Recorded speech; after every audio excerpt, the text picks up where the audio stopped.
Hey guys, Cal from Light Sport Bros here. After a quick vacation, we're back at it.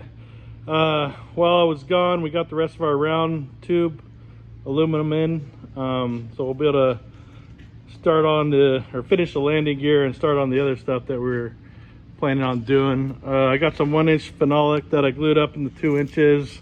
We're gonna cut those, get them fitted for the engine mount and the wing mounts.